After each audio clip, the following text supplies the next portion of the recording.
cortex. So I was just thinking about disability.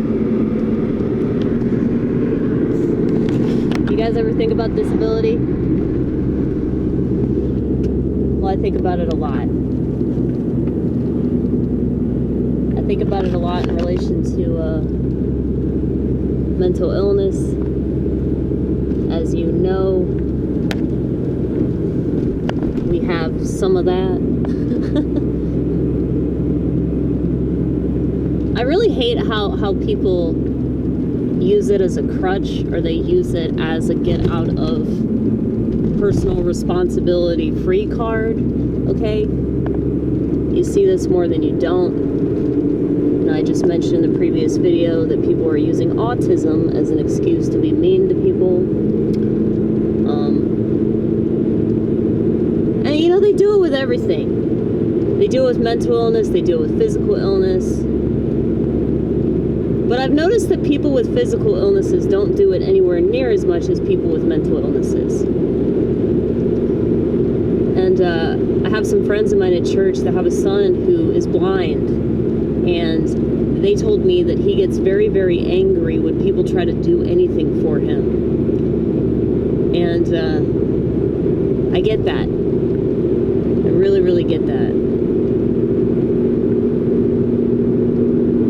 Because, you know, coddling people is not the right thing to do.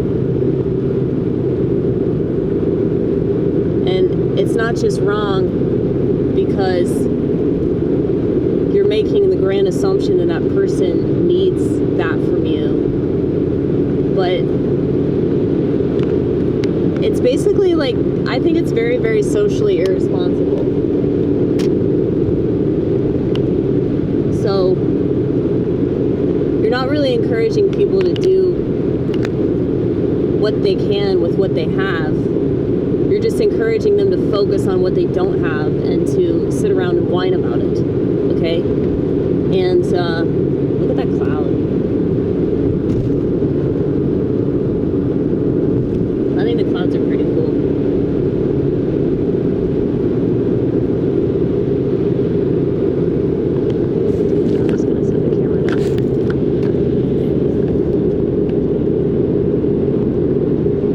Some people do want to whine about it. You know, most of the people that have schizophrenia are living off the government. And they are really overweight because of the anti-psychotics that they're on. And the anti-psychotics are doing very little to prevent psychotic symptoms, but they are making them gain 100 pounds. Not only that, they're completely incapacitating them so they're not able to work because of the side effects. So it's not just horrific weight gain, which I know doesn't bother many Americans, but you're debilitated. So the very thing that they say is going to help you just hurts you even more. It hurts you physically, it hurts you mentally, and it hurts you spiritually because it sucks out your creative potential as well. Okay? There are a lot of creative types that are on medication, and whenever they want to create, they go off their medication so that they're able to do that. Now I know that it's a double, triple, quadruple edged sword, sometimes quintuple edged sword. But the thing is, I'd rather take that sword and stab myself with it than be stabbed by somebody else's sword. You know what I mean? It's like, why would you trust doctors that don't even know what's in the pills? It's just messed up. But anyway,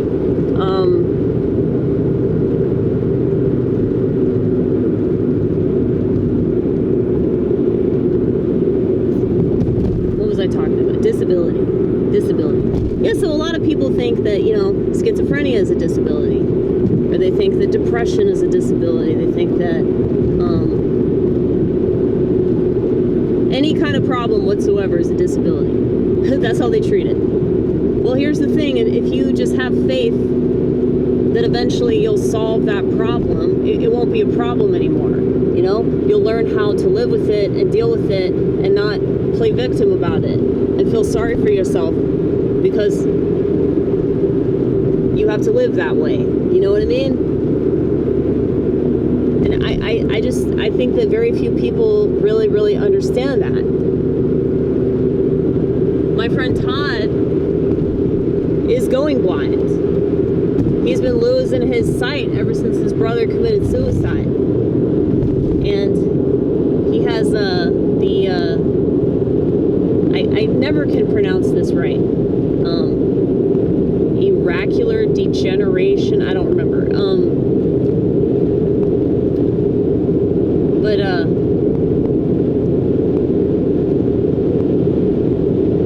Yeah, he still has a full-time job though. He still has a full-time job. He is able to do research.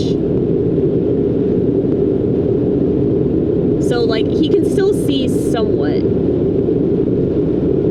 But he can't see well enough to do a lot of the everyday tasks that everybody else does, but he can still accomplish things. He's still able to make music. He's still able to, like, use synthesizers and all that. But that motherfucker's written 3 books so far. I think it's 3 books, or he might be on his 3rd book right now. But yeah, he's like an investigative researcher, and he's the friend that I talk about that does extensive research on like serial killers and everything. And like he goes on these conspiratorial podcasts and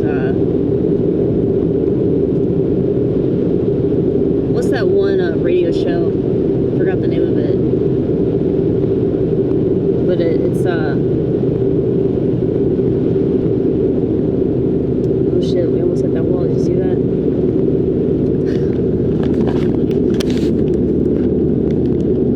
Actually, I think I'm gonna switch lanes. There we go. Problem solved.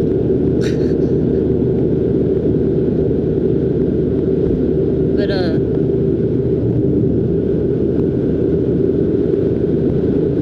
I think it's like either Coast to Coast. I think that's the name of it. It's either Coast to Coast or some other conspiratorial radio show. But yeah, like he's very passionate about the things that he is interested in. You know, I love the fuck out of passionate people. That's why we're such good friends. But yeah, it's like that passion is so lost on people and they wonder why they're so depressed. They don't have anything motivating them to stay alive. They don't have anything motivating them to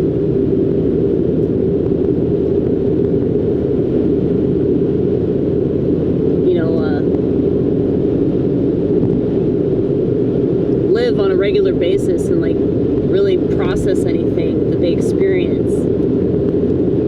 And yeah, when all you do is stare at a phone and watch social media content or, God forbid, like assassinate people's character online, like, yeah, I would be depressed too. I would be very, very suicidal. So, you know, it's kind of a no-brainer, right?